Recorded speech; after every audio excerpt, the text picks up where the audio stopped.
Okay, good afternoon, everyone. I hope everyone had a great lunch. So I'm here just welcoming Verity Olive as our presenter for using Google Sheets in the secondary classroom. Also, if we have any tech issues, if you have any questions regarding the Zoom platform, we have our moderator, June. Go ahead and send her a message if you have any questions. Okay, she'll also be monitoring the chat for Verity. Okay, so thank you so much for presenting for us here. And we look forward to your presentation. All right, welcome everybody. Just so everyone's comfortable, I put in the chat that you have the bit.ly, you also have it there, you can just type it. And in the Sched, there's also the PDF version, so whichever is easier. So just quickly, a little bit about myself.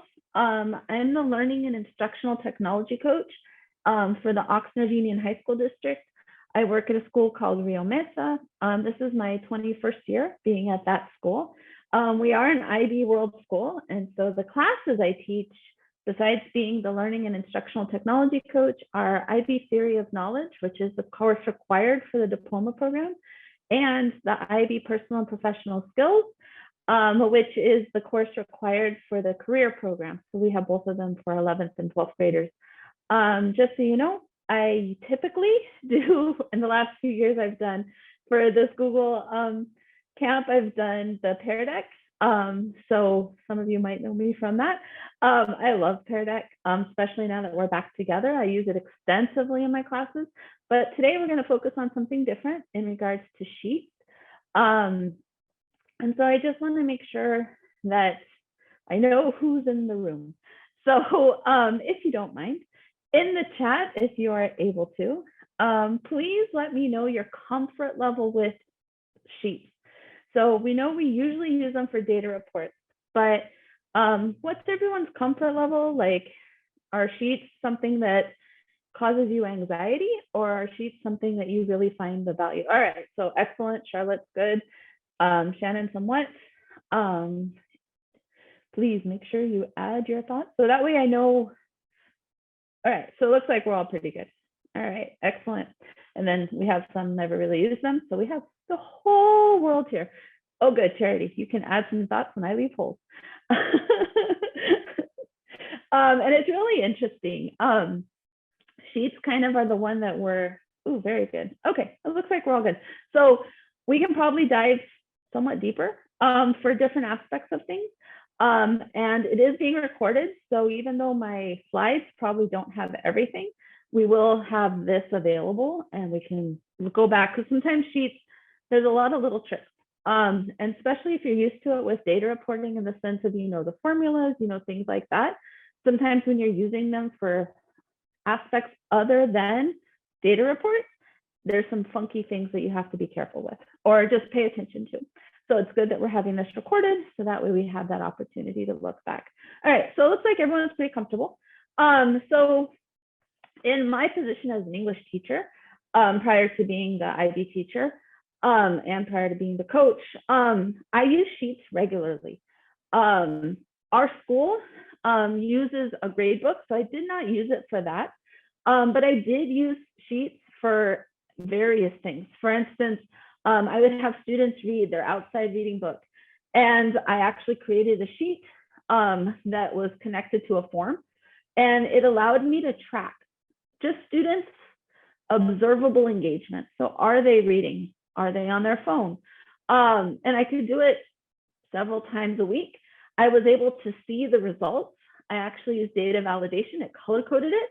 So when I saw a line of red or a line of yellow and a student didn't have a book or wasn't reading, I could just have a chat. Like, I've noticed you're struggling here. And of course, the student is looking at me like, how did you notice this? Well, I was paying attention to it and I could see it color-coded. Jen Roberts, who is a hero among English teachers in regards to Google Sheets, actually showed me that, and it helped tremendously. And so I did data reports in that way, in that I was quickly able to see, oh, this is a hole I have in my class. The student is not engaged with their text, so what can I do? And so I would use it for that. Other aspects of data reports, you might have students giving you feedback. Like, how do they feel about the class? How are you working as a teacher for them. Like, what areas do they find your class to be a struggle? And a lot of times I would get interesting results, and it really helped me as an educator to make sure I was helping the learner and not just comfortable in my own profession. Temperature checks, especially after COVID, we paid more attention to it. Sometimes it got overboard. I had students that were getting temperature checks in all 6 of their classes, all 7 of their classes, and they're like, it's just a box to be checked. Nobody actually cares. So temperature checks in different ways, maybe not necessarily SEL, but temperature checks on the material. Like, are we good with this? Are we not good with this? And again, because typically it's connected to a form, I would be able to see on the sheet, especially through data validation, I was very, very quickly able to see like, oh, this is a problem. I oftentimes whole class thinking. Like I said, big fan of Pear Deck. I would actually be able to do various things in my English class, like thesis throwdown. All right, everyone gives me a thesis in 2 minutes. So in Pear Deck, they type, we talk about it. And then at the end, if I close the Pear Deck, I'm actually able to export it as basically a CSV file. I open it in Sheets. I get rid of the student name. They don't need to know who did it. And then I would give it back to the students, and they had 38 different theses, which was great. When it came time to writing, like, choose a thesis you're comfortable with. It probably might not be yours, maybe somebody else's. And then we would build our writing from that. So it really helped with that whole class thinking. Or we were reading very complicated text. Many of the students were reading Barry Lopez. He is an environmental ecological essay writer from the Northwest, but he travels the world. So he'd be talking about some of the indigenous communities on Japan's Hokkaido area. And it's not something my students had any background knowledge with. But with whole class thinking, by them adding their thoughts as we read, we also did it with, of course, my brain is not working right now, The Sorrow of War, which is a book that's from the opposite of, do this off the cuff. It's from the Vietnam War, but it's the perspective of a Vietnamese soldier whose job it was to bury the bodies after the US left the war. And my students, it was challenging, and it talked about things they were not comfortable with. And so I would just do a form. It resulted in a sheet, and then I had tons of just discussion topics. All right, what do you think of this? What disturbed you? What did you like? What was a golden line? And so when we came back to class the next day, I had whole class thinking, and especially during the pandemic when students were quiet, many of them did not want to participate, as we know. We got a lot of boxes. This really helped. I had thoughts. And so then we can build from that. It was their thinking leading and driving the discussion. And I was in the secondary class, and I know my history teachers at my school, they were doing very similar things with their readings. Science teachers, what questions do you have? So then they could really build that inquiry mindset. And then finally, patterns of learning. We know as educators, we want to make sure that we're not just teaching, but that our students are learning. And so really we could see those patterns. And many of the platforms that teachers are using, we have quizzes, things like that. It actually provides an Excel spreadsheet at the end. And so you can really see the pattern, and it color codes it for you. So you can see it, you can see all the answers in one place, which is, to me, far easier than the reports that I get through the program. If it's in a sheet, I'm far able to scan it, look at it, and validate it, and then quickly be like, all right, this is where my teaching has to go. It gives me a much more responsive feeling. And then also just my instruction itself. It allows that. So we're going to go through different ways. And then I'm going to share one that I truly enjoy. It's called Flippity. I don't know how many of you have used it, but it is basically pretty ways of making a spreadsheet valuable to the student, and different ways you can graphically design it, and then just several other things. So hopefully today, just by going through those things, you can see various aspects. All right, so for data reports, well, what is it? That's typically what Sheets is built for, right? You get a lot of numbers, you're able to do pivot charts, you're able to do all sorts of things with it. You know, how can we use it? Well, in the classroom, you can do grades. Like I said, my school, we are required to put grades into our student information system. So I personally do not build my grades in here, but many teachers do. So this was one sample. It's just a YouTube video from 2018. And it's an instructor who goes through various steps and he uses various features. So if that is something you need for this upcoming school year, you want to have grading to be more efficient for your class, and then maybe you will add data entry into your SIS, then this might be helpful for you. I'm not going to go through it today because it's not something I actually use, and I don't want to be hypocritical and try to pretend that I use it. It's not something I use. Attendance, on the other hand, yes, my SIS takes attendance. But this year, we actually started a credit recovery program within our district. And I was the person that was in charge of figuring out attendance. And it's not through our SIS. Students simply, it was a wild beast that had nothing. So I talked to a few teachers. They said, well, what if we did it on like a doc or a form? And I said, we can, but then you're going to have to enter all the names. And quickly, that was decided that was a poor idea. So instead, I was able to create this sheet. And I just gave you one page of it. Because I figured you didn't need to see all 25 teachers that are involved. And you'll notice that it is simply data, right? So what I did was I created a sheet. I had my columns laid out. So I had my name, ID, grade level, right? This was helpful. And then I just created my weeks. And so you can tell this was at the end.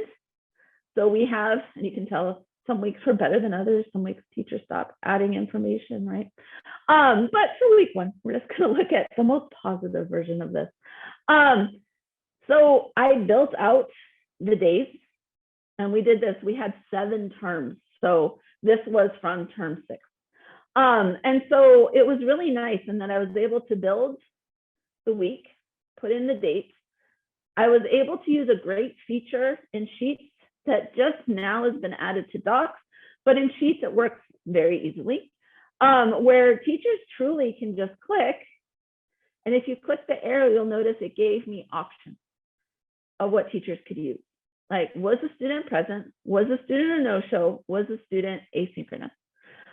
For our credit recovery, students just had to be present one time in the week. As soon as they showed up, then the rest of the days would be asynchronous. It was run through Canvas. The students we really worried about were my no-shows. Like, what's happening? Why did you not come this week? Did you not know it, especially in week 1? Were you not alerted that the credit recovery program had started? Is it at a poor time? This allowed teachers to quickly see it because it was color-coded. But more importantly, it helped the counselors.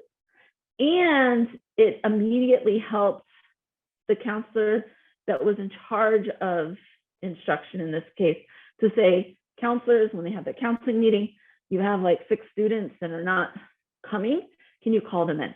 And that way, as a concerted effort, we could make sure the students realized they had this opportunity to make up credit.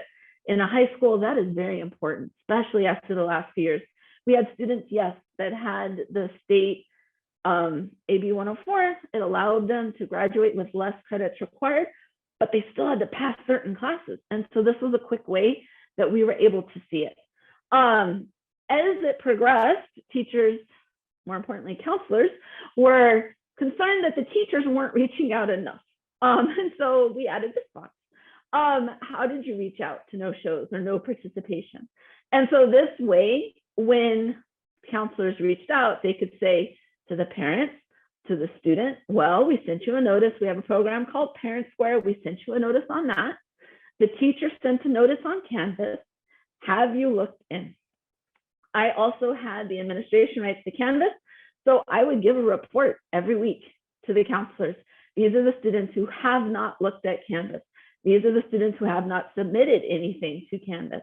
And so that way we had a multi-pronged effort. So this was a great example of data, but not in the typical way we look at. There's not really numbers on here. It's a lot of just variables, but for a school, important variables. You could do a similar thing with turn-ins, or maybe you sat through one of Marissa Thompson's beautiful presentations about the grading she does for writing, where she really she wants students to master certain skills. This is a great way for you as an educator to be like, 4, 3, 2, 1. Have they mastered this? I taught them how to do sentences. Have they done it? Or if you're in a science class, lab safety, we typically start the year with that. Go through, are the students safe? Are they reaching to safety?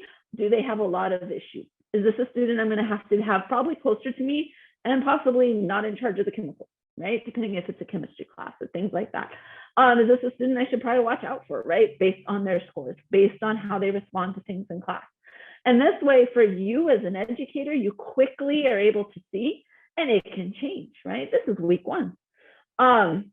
You're able to see like throughout week 2, throughout week 3, and then of course, like I said, some things got a little less. And so we're able to go through it. So if this is something that's valuable for you, I want you to be able to, well, you have this sample, you can quickly just make a copy, right? And you could easily go through and do this, but I want to show you how you would actually create this. So going through here, you can just go to new. If you did spreadsheet, if you want to set up your columns, hopefully this is something that most people said they were pretty good with it. You would set aside, like, you have your name column, you have your student ID, which is what I had in those first 2. You have their grade. And then I would just put in my week 1. Underneath it, I put in my dates. Underneath that, this is where I was actually able to put in my data. And I had various ways of how did I want to put my data in, right? I didn't want to just put the words. I want to make sure I had aspects to it, things that actually helped, right? I had those drop down things, those different avenues, those different ways of putting in my checkboxes. So you could do a checkbox in that sense, right? But you'll notice when I have this, I actually have it not as a checkbox, but I have it so that there's the choices here, right? And so what this is if you go to where it says data, and you go to where it's data validation, right? You can do show drop-down list in cell and list from a range, right? So I'm going to have various things. And so I can actually go through. I want to show the drop-down. I want to show warning if it's not something that is there. And then I can click save, right? But I have to have the range, like what is my range, right? So I can actually add in the different details of what I want it to be, the whole list of it. And then I'm actually able to put in the information I want itself. So in this case, I want it to be, go away for a second. I want it to be here, week 1, so Monday, Tuesday, Wednesday, Thursday, Friday. I would go down. That is my range. I'm going to do my data validation. I'm going to put in my range here. In this case, and so I'm going to have absent, no show, present, or I could put in like 4, 3, 2, 1, and I'm going to save. Why is this not where I want it to be? Oh yeah, sorry. My nerves are not helping here.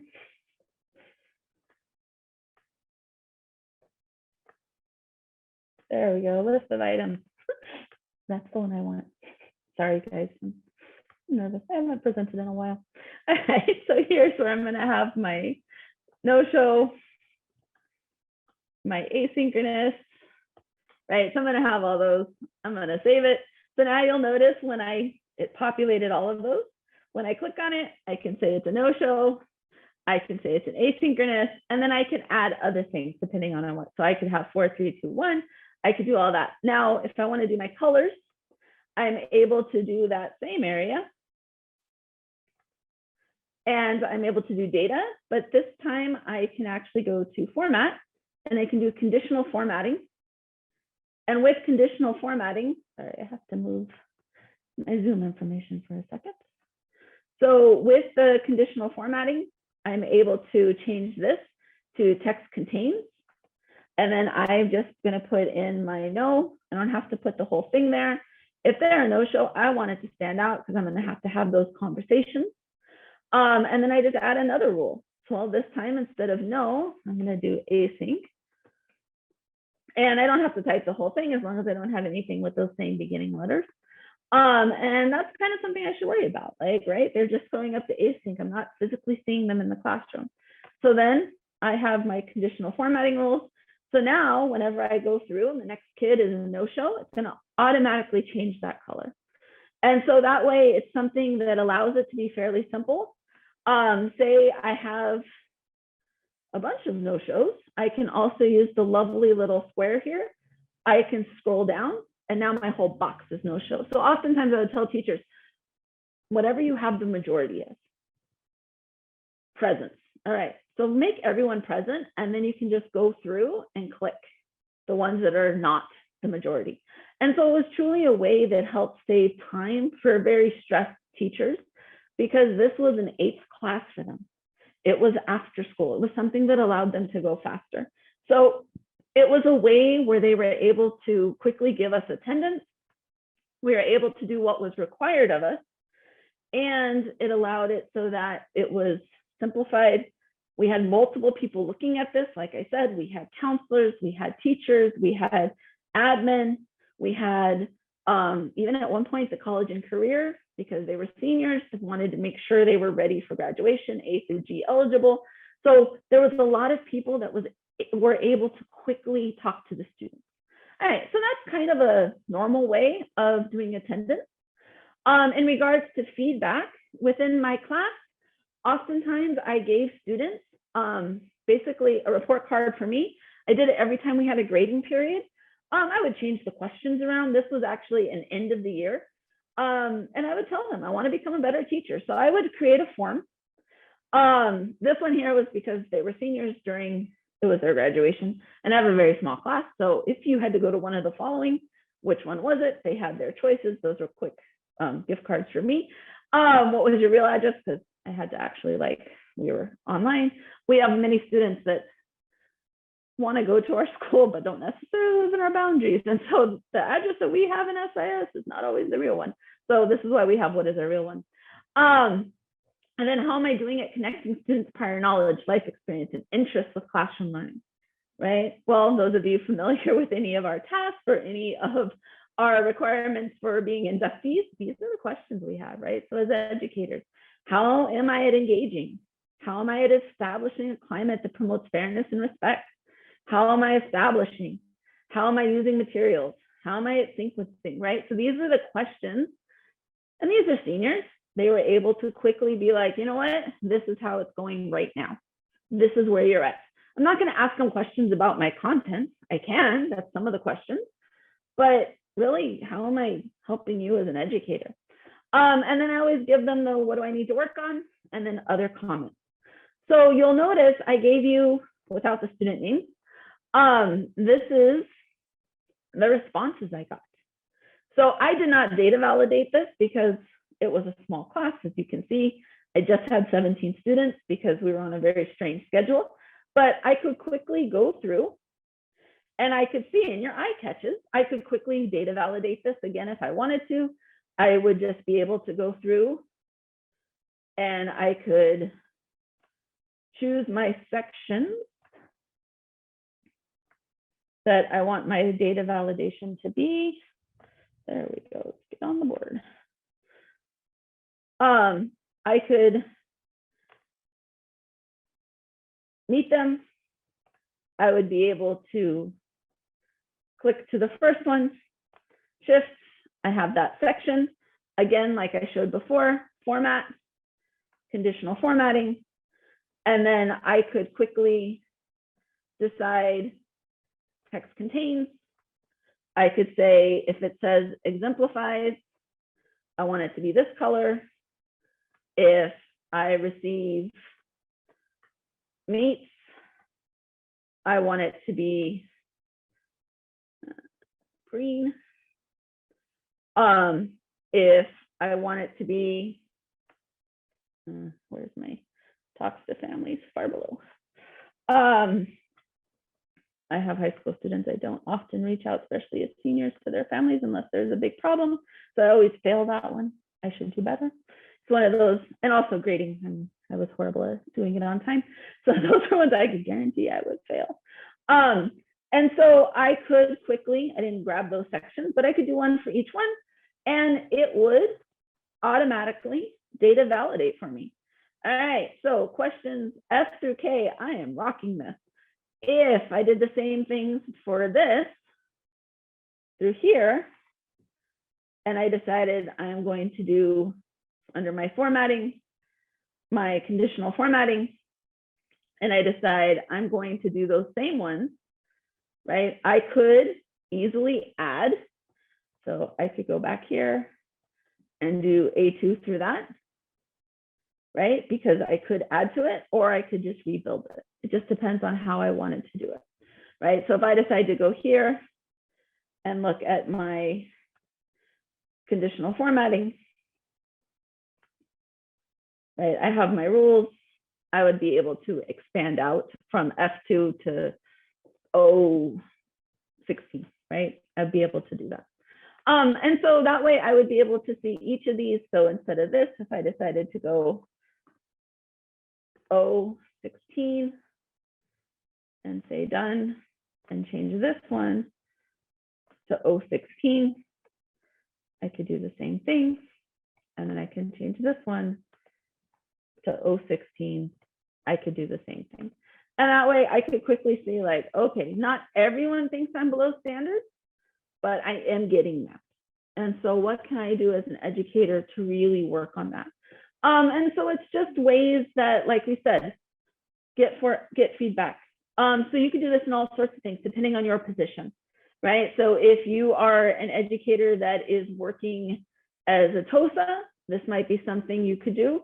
If you're an educator working with students in the secondary, you could do the same thing. You might do it in regards to, how did this assignment go?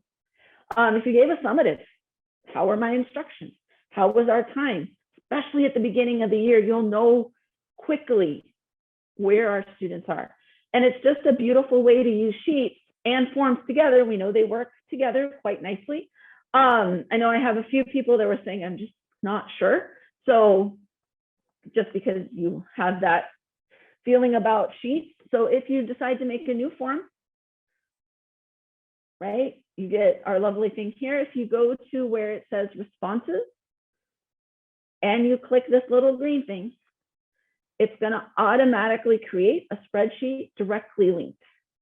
And so when you create it, after I'd recommend creating your form first. You're going to have all your questions. Then you decide to create your sheet. You click create, and automatically you have a sheet. Now, as you go along, you can decide to maybe have a form for each quarter. Well, you can select an existing spreadsheet. So the students see the form as being something new, but in reality, it's just going to be built on. So it's a nice way over the course of an entire year, a semester, a quarter, you're really able to see the growth, even if you're using different forms. As long as your student names are the same and your categories across the top are similar, you don't run into many problems that way. You can also always unlink them. So that way for each quarter, you would have a separate spreadsheet. So then you can see growth also. There's different ways you can do this. So there's various ways in looking at data reports. And maybe those aren't the kind of data reports you're used to looking at it with, right? It's not a bunch of data entry in regards to numbers. It's not finances. It's not budgeting, but it's still using it as a data report. So I'm going to pause here before we go on to another section and just say, what questions do you have? Is there something you want me to explain deeper? Is there something you want me to show you? So if you want to, I think you have the ability to unmute, you can do that. Or if you want to add to the chat.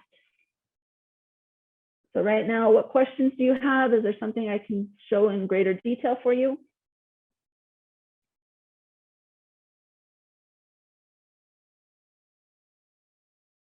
Yes, Tracy.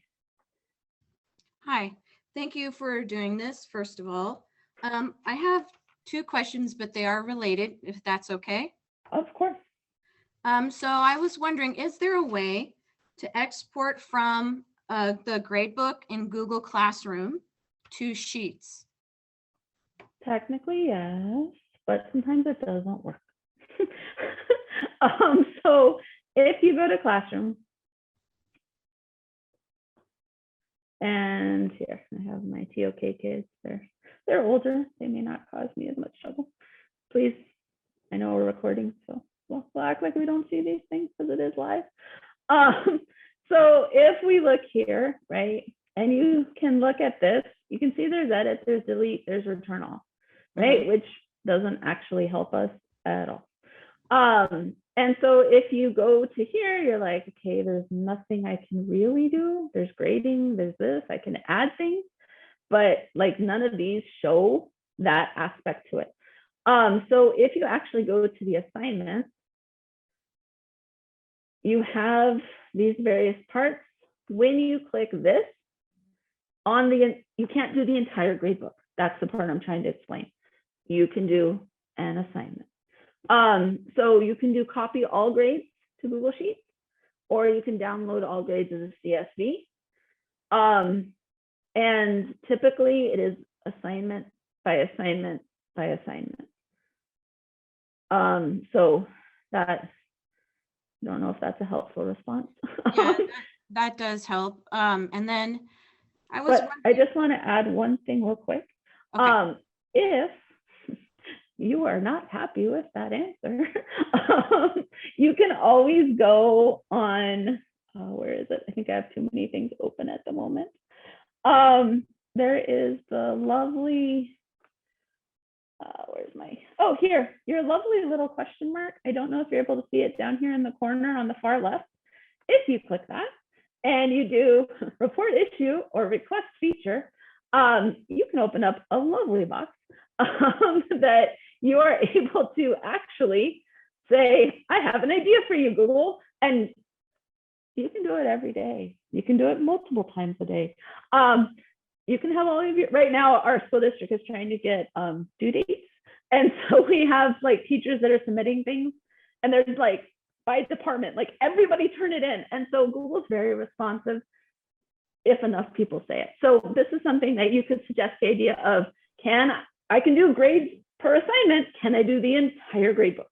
That would save me so much time. So I would say do that.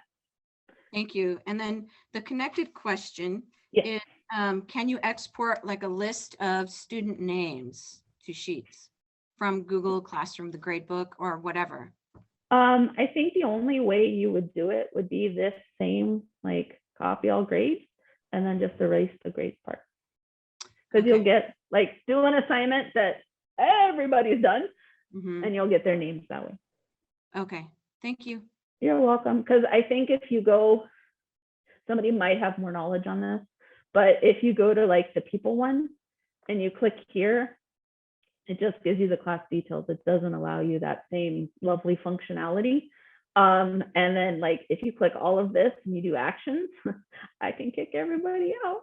But it doesn't actually, I don't have that option. So what I would recommend is, like I said, do the export from assignment everyone did. And on that sheet, you'll have their names, and then just get rid of the grades part and just use that part. Does that help? Okay, perfect. Any other questions? Oh, there's a message in the chat. Okay, perfect. Can I export from Aries to Google Sheets to create my own attendance? I don't use Aries.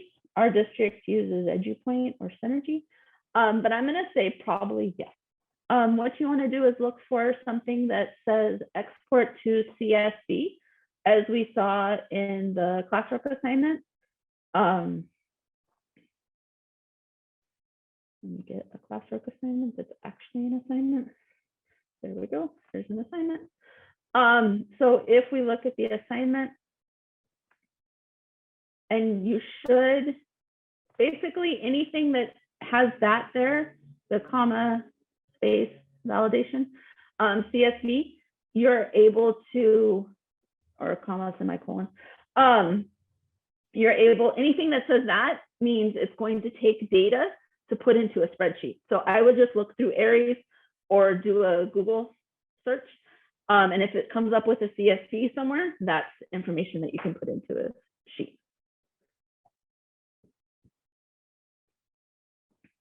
I hope that helps, Charlotte.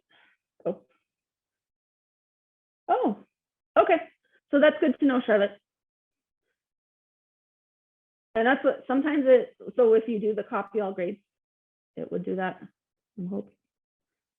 Or download all grades as CSV. Okay, perfect. Yeah, it's one of those things that sometimes, and Google changes regularly. So last time I did it, I had to do each assignment. Okay, so now I see all grades versus these grades. So you should be good. So hopefully that helps, Tracy. They've updated it.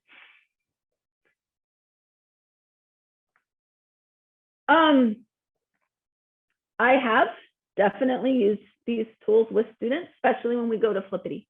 That is something I've had students use. I don't have current examples, but I have had students use those. All right, so we're going to move on as long as everyone is good.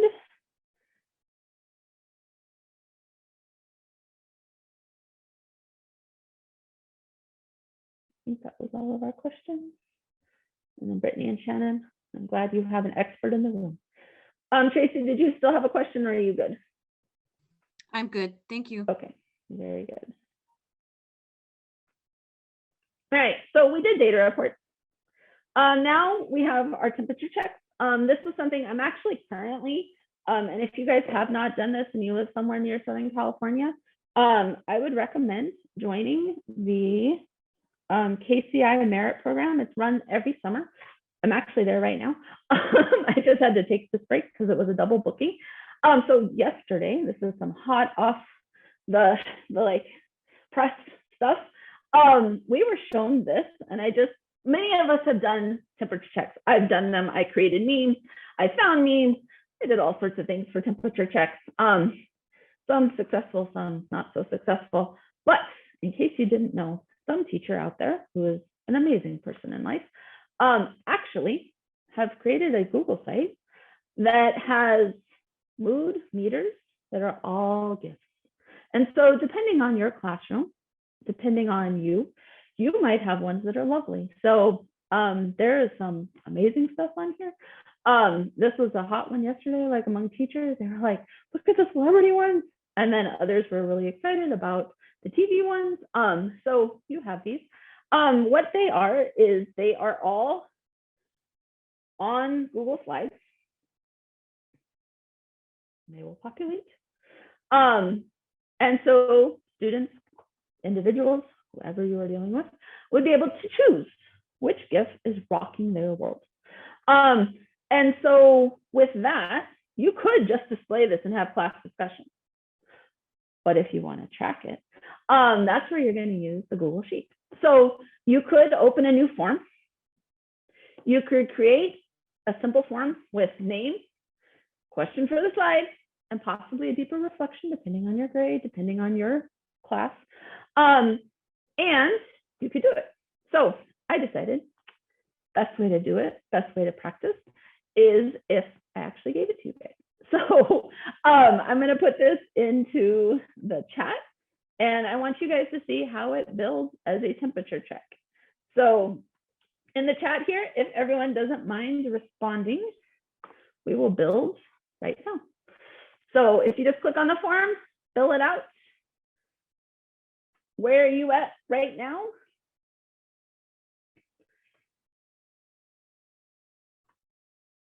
So your name, it's going to ask for your email, your first name, last name, the gift that best compares to your feelings today. And then I just went simple. I was doing this during class. So options. So I was like, I could show them, or I could have you guys do it and we'll build it. So you have option 17, and then if you wanted to, actually it's not a choice. If you can just put in a, or put a period, as my students found out. Anything that has the asterisk, there's ways you can get around it. So you can answer it, right? Once we have it answered, right, we are going to notice that we have our responses. I can always look at them like this, right? I got everybody. I can see where people are, right? And then I can see like their responses, right? You've had long days, but like we said, we want to make sure that we see what does it look like in this way, right? So quickly, I could data validate, and you'll notice it's filling in. I'm not even looking, you guys are filling it in. I have all of this going on, right? And it looks like we have 17s, we have 11s, we have 4s, we have 15s. So looking back here, I could data validate it in the sense of anything 1 through 5 is going to be red. High energy, low pleasantness. I think it says pleasantness, yes. I could do 6 through 9 are going to be my blues. 11 through 10 through 11 are going to be my greens. 15 or 13 through 17 are going to be my yellows, right? So like I showed before, I really only care about this category, right? So I'm going to data validate this category, right? So again, I'm going to go to format. I'm going to click conditional formatting. This is going to take time, but again, I'm probably going to use this form over and over again, right? My form is going to be the same. What am I going to change? And it's an easy thing. All I'm going to change is this link right here, right? Because the amazing genius teacher who created this, all of them have 17 options. And so as long as I data validate one time, as students respond, no matter how often I do this, beginning of class, end of class, beginning of summative, end of summative, beginning of quarter, end of quarter. Unfortunately, if we have another national tragedy of some kind, students are coming in. Maybe your campus has a tragedy, there's a fight, there's something going on, right? This is that opportunity. And so it's just a way that all I have to do is change this link, but my sheet is going to be the same, right? So I set up my conditional formatting. I know my colors, so 0 through, right, option, as long as it has 1, 2, 3, 4, is going to be this color. Option, this color. And so that way, every time I look at it, I can see what it is. I also could always go through and I could set it up. So instead of being by my timestamp, which may or may not be useful, right? I can sort my sheet by my person. So I can really see over time, right? How does Amy respond this week, this quarter, this semester? So I would have all of these responses. When it came time to an IEP, a 504, right? An SST, I could bring this in as data like, unfortunately in my class, right? This is happening. What can I do to change? How am I not reaching my student in that sense, right? So it's just a way that I quickly can do this, right? Like I said, we always have that caveat. Some teachers, we got excited about temperature checks, so we all did them. Our school, we actually created a schedule. Certain subjects were not allowed to give temperature checks outside of certain days because it wasn't being validated. Their responses weren't there. I actually just created a QR code. Oh, thank you, Tina. I thought I went through a lot of them. Tina says they do not all have 17, but I think they were very close to 17, if I remember. You could always make them all 17. There's a Google slide, you can just add it in. But thank you for calling me out on that. I appreciate that. I don't want to lie to you guys. And so that way, if you do your validation and a 17 doesn't pop, you still should be fine. I think it was close. And so I just had a QR code in my class if students needed to do a temperature check. Some kids did it every day they were trained. Others just when they had a problem, if they wanted me to know something was up. And so that way I could just check it. And that way I can see the responses. So that's a temperature check. Another way that I'm able to see whole class thinking, I'm able to see responses, is if I use Pear Deck and quizzes, it provides this for me. And so you're able to get through Pear Deck a response of, I can see everybody. So we have the course language and literature. This was the responses. Anytime you use any of the things other than text, you get some weird responses, not exactly helpful, right? So I would probably not worry about this part, but I'm going to focus on slide columns D through H. I'm getting students' responses, right? I'm seeing this information directly. I can see what students are looking at. I can see what's happening. And yes, I totally can go to Pear Deck. I can open it up. I'm able to open up each session, right? I can see my teacher login. I can go through everything. I can open it up. And as long as if it's blue or green, I can't pull the CSV. It does have to be closed. So for some, that may not be as valuable, right? So as long as it is closed, I still have the slide deck. It does make a difference on that. Some of them, if you don't have the slide deck, it won't work correctly. But as long as you have the slide deck, even if it's closed, you're able to click on this, and you'll notice this bottom one here about send to a spreadsheet. You're able to do that. You get the CSV file. And that way you have it. Because yes, I can open it up so that I'm looking at it on the teacher style. But if anyone who's ever used Pear Deck, it's great when you're in class. But the responses look like this. And so it's a lot of scrolling. Great if I want to respond. But if I'm trying to grade something, or I'm trying to look at something, or we've done something like thesis throwdown, or we do something like an assignment like this, which is what is English 2, because it's a complicated class and I wanted to know what they thought the class is. I want to look at their responses in a way that's far easier for me to read. And so I look at it on the spreadsheet. I can look at it, I can do Control F, I can pull things, I can organize it. And so it helps me see it in a way that's much more teacher friendly. It saves tons of time. So if you use Pear Deck and you're like, yeah, I've looked at this, the responses, it's a pain. If you close it, you can instantly do the sessions in that way. All right, so hopefully that's helped.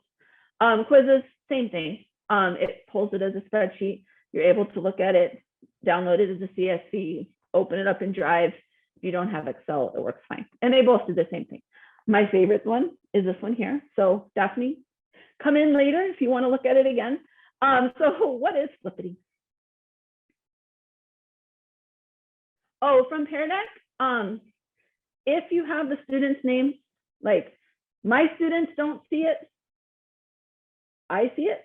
As you can see here, I literally just erased it. Like all their names are there prior to yesterday. I just went through and erased it. So depending on how you have your students log into Pear Deck, if you have your students log in with their Google or their Microsoft account, it automatically collects their data, their names and email. And so it comes directly here. I just took it out so that since we're recording, I don't have my students' info out there. You are welcome. All right, so the wonderful world of Flippity. Flippity is free. Flippity is an amazing thing that, as you can see the picture, it takes a spreadsheet and turns it into magic. So looking at this, you're able to notice you can create flashcards. You can create a Jeopardy-like show. You can create a random name picker. This is my favorite, the Flippity randomizer. So here is a demo. So this is great. English teacher here. It was fantastic. History teachers, I made one for them where I put in the historical person, the events, when it happened, and where it happened. And then I was like, mix it up. So all you have to do is you click this, it becomes a random wheel. So we have Luke Skywalker, a big misunderstanding at 3:30 this afternoon in a laboratory. Create. And so students could have conversations. Why is this wrong? If you don't say want these ones and you were doing historical individuals and you don't want to mix things up, you quickly could click, click, click, and then all you would have would be Luke Skywalker, right? So this is going to be here. This is going to change. So maybe you want this to be directly this. And so it really helps. Or maybe I have my events, right? And I can click through them one by one. So like Revolutionary War, time period, British side. And then I have a list of historical figures. As an educator, I could just turn my historical figures and be like, all right, how did this person, Benjamin Franklin, affect this event? And then have discussions, have them writing, have them doing research. So what it does is Flippity truly, like it says, you want to make your own randomizer, you are able to do that. You simply go to the instructions, you build a spreadsheet, and then it just creates it in a pretty format. And which it really helps with students. This is something that, depending on how you decide to do it, it helps tremendously. Board games, manipulative, matching, right? There's all sorts of stuff. If your class is Wordle happy, you can totally do it with your vocabulary. You are not limited to 5. You can put in as many up to 10 letters and have them create it, right? The AI does it based on how you enter it. So each day is going to be a different one, but maybe for the week, they're your vocabulary words. See how well your students are doing with spelling or how well they're doing with identification. This one here, there's a few that don't actually require a spreadsheet, but most of them do. There's 2 ways to do it. You can do fun with fonts, right? This one does not require. You can do tournament bracket, especially when we get into Sweet 16, all of that. It is a great thing.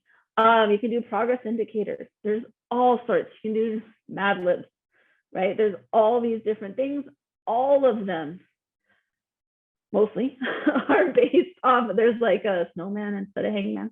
All of these are based off of exactly a spreadsheet. You put in the data or you have the data and then it creates this.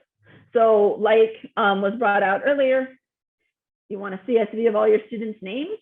You want a random name picker, you just go to the instructions. There's a quick and easy, I could just copy it in.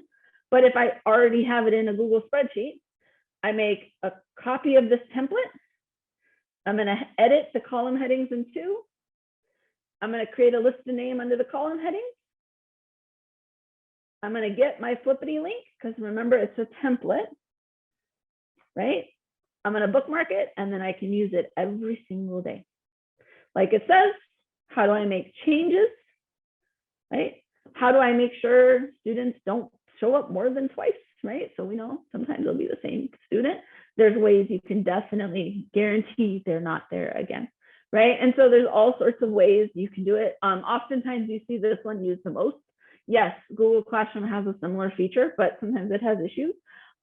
Flippity works, right? It's a quick way to do things, really on the fly, doing different aspects. So as you can see, Flippity has tons. It's something that this is all a Google spreadsheet turned into really cool things. So again, we're running towards the end. So what exactly questions do you have? Thoughts you have? Things that I could show you in a slower level or more detail? Questions? I didn't think I saw any in the chat, but I might have missed them, June. No, I don't see anything in the chat. You're good. Any questions from the audience?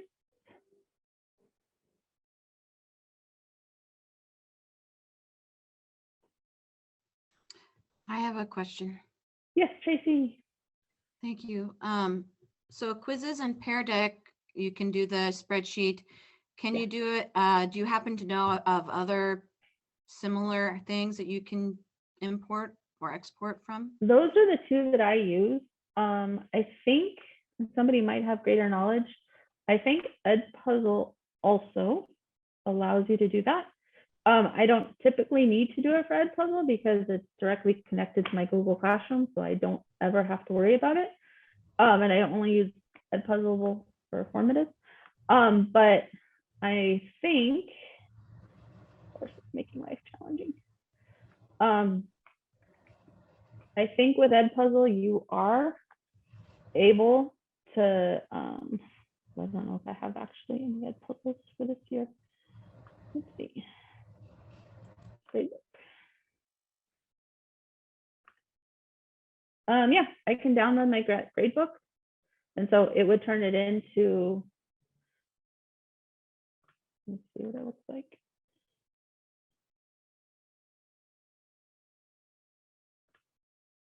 Yeah, it turns into a CSV file. So I would automatically, I can do Edpuzzle. Is there any in particular that you're curious about? Nearpod. Nearpod. I'm not a Nearpod person because our district pays for Pear Deck. It's pretty similar to Pear Deck, I think. It is, and so that's why I want to say Nearpod CSV. Let's see. Download sample CSV file. The report allows access. Yes, so you can do CSV for Nearpod.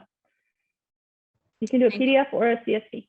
I think formative also, if anyone uses formative, I think formative, if I remember correctly, it used to, I know a lot of them changed and we didn't have formative this year. But yeah, formative, you're able to export also. And I think, if I remember correctly, I hate Kahoot because it gives me anxiety, but I think you're able to do Kahoot also. Yeah, Kahoot adds the spreadsheet, probably under the paywall, but they add the spreadsheet. Is there any other, in case you're like, oh, she went fast, there's a lot to learn. Yes, there's tons to learn about sheets. So I gave you future learning. This actually is what my county uses. It's created by Goodwill, but they do the greatest, like, slow step-by-step ways of using Excel, of using sheets, of using all sorts of things. So if you just click on the picture or if you click on the word, it'll take you, you can actually log in and then it'll track your progress, or you don't have to log in and you can just play. And they have spreadsheets created and you can just mess with them. You can learn all sorts of crazy stuff with sheets.